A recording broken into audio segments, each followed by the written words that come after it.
ஆதரே, என் பேரனை பத்தி எனக்கு நல்லா தெரியும். ஆனா சந்தர்ப்பமும் சூழ்நிலையும் ஒரு மனுஷனை எப்படி வேணாலும் மாத்தும், என்ன வேணாலும் ஆக்கும். அதனால கேக்குறேம்மா, பிரபு அந்த பில்டருக்கு 5 லட்சம் கொடுக்கறதுக்காக லஞ்சம் எதுவும் வாங்கிட்டானாம்மா? இல்ல பாட்டி, அவர் லஞ்சம் வாங்கல. நான் தான் கூடவே இருந்தேனே. எனக்கு நல்லா தெரியும் அவர் ஏதோ வாங்கல. அப்புறம் எப்படிமா அவன் ரூம்ல இருந்து பணத்தை எடுத்திருக்காங்க? இவன் வாங்காதப்போ இவன் ரூமுக்குள்ள அந்த பணம் எப்படி வந்துச்சு? அதான் ஒண்ணும் புரியல மாமா. சூழ்நிலையை நல்லா புரிஞ்சுக்கிட்ட யாரோ ஒருத்தர் தான் சந்தர்ப்பத்தை பயன்படுத்திக்கிட்டு இப்படி ஒரு வேலையை பண்ணிருக்காங்க.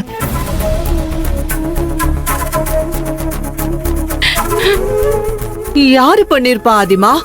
மருமகனுக்கு இவ்ளோ பெரிய துரோகம் பண்றதுக்கு யாருக்கு மனசு வந்திருக்கும்? அதான் தெரியல. இவரு கனவு வீட்டுக்கு 5 லட்சம் ரூபாய் பணம் கொடுக்க வேண்டிய நெருக்கடியில இருக்கிறத நல்லா தெரிஞ்சிருக்கிற யாரோ பக்காவா பிளான் போட்டு இவரை மாட்டி விட்டுருக்காங்க. கண்டிப்பா இது வெளி ஆளுங்களோட வேலை கிடையாது. கூட இருந்தேதான் யாரோ குழி பறிச்சிருக்காங்க.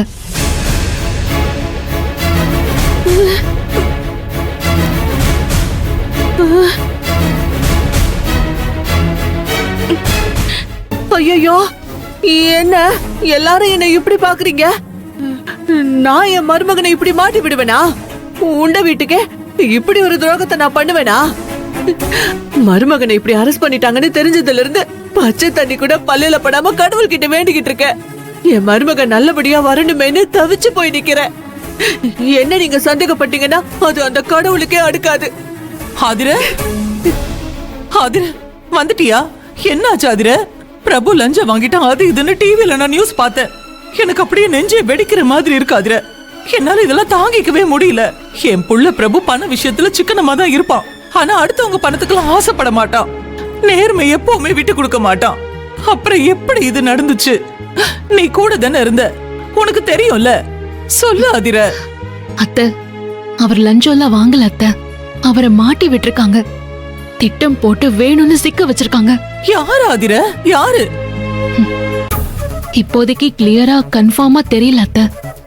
ஆனா மாட்டி விடணும்னு காத்துட்டு இருக்கிறது வேல்வழி அவ அப்பாவும் தானே. அவங்களுக்கு வெளியே இருந்து ஆபீஸ்க்கு உள்ள நினைக்கிறதெல்லாம் சாதிக்கிறதுக்கு ஆளுங்களோட உதவியும் இருக்கு. இப்ப இருக்கிற சிச்சுவேஷன் கூட அவங்களுக்கு நல்லா தெரியும் அத்தை. இப்படி எல்லா விதத்திலயும் யோசிச்சு பார்த்தா எனக்கு டவுட் வேல்வழி மேலயும் அவ அப்பா மேலயும் தான் அத்தை.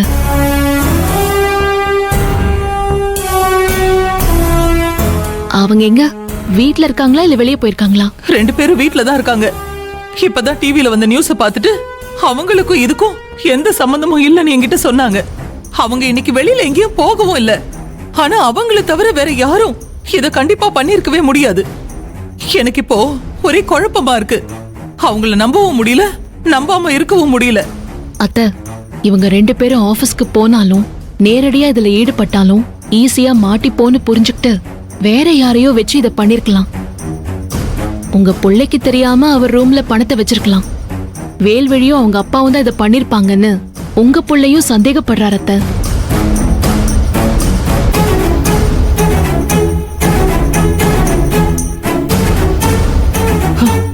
நீ சொல்றது கரெக்ட் தான்.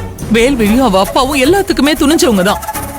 பிரபு அவரோட கம்பெனியை பிளாக் லிஸ்ட்ல போட்டு டெண்டர் எடுக்க விடாம பண்ணதால பிரபு மேல வேல்வழியும் அவளோட அப்பாவும் பயங்கர கோவத்துல இருக்காங்க. அந்த கோவத்துல அவங்க ஏதாவது இப்படி பிளான் பண்ணாலும் பண்ணிருக்கலாம்.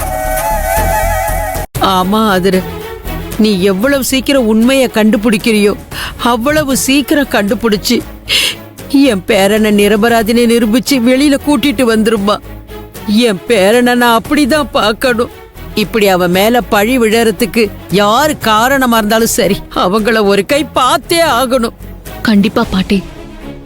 இது வேல்வழியும் அவங்க அப்பாவோட வேலையாவும் இருந்தா அவங்கள சும்மா விட மாட்டேன். நான் பாத்துக்கிறேன். இப்போ வீட்டுல தானே இருக்காங்க. ஆமா ஆதிர, போலாம் வா. ஆதிர, நீ ஏகாம்பரத்துக்கிட்டயோ அவன் பொண்ணுகிட்டயோ ஏதாவது கேட்டேன்னா அவங்க உன்னை அவமானப்படுத்துவாங்க. அதனால நீ நேரடியா போய் அவங்க கிட்ட எதுவுமே கேட்காத. இல்ல மாமா, இப்ப இருக்கிற சூழ்நிலையில நான் என்னோட மான அவமானத்தெல்லாம் பாத்துட்டு இருக்க முடியாது. நான் அத்தையோட போய் அவங்க 2 பேரையும் விசாரிச்சு பார்க்க போறேன். வேற வழி இல்ல மாமா. சரிம்மா. போலாம் வா ஆதிர. அத்தை ஒரு நிமிஷம். மாமா, நாம இவ்ளோ நேரம் பேசிட்டு இருக்கோம், சத்யா ஏன் இன்னும் வெளியே வரல? அவளுக்கு நடந்த விஷயம் எதுவும் தெரியுமா தெரியாதா? தெரியுமா தெரியாதான்லாம் எங்களுக்கு தெரியாதுமா. ஏன்னா அந்த பொண்ணு தான் இப்ப வீட்ல இல்லையே.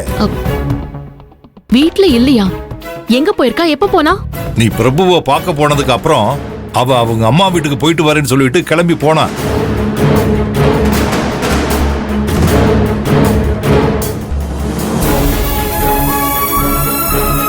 சரி அத்தை, நம்ம போலாம்.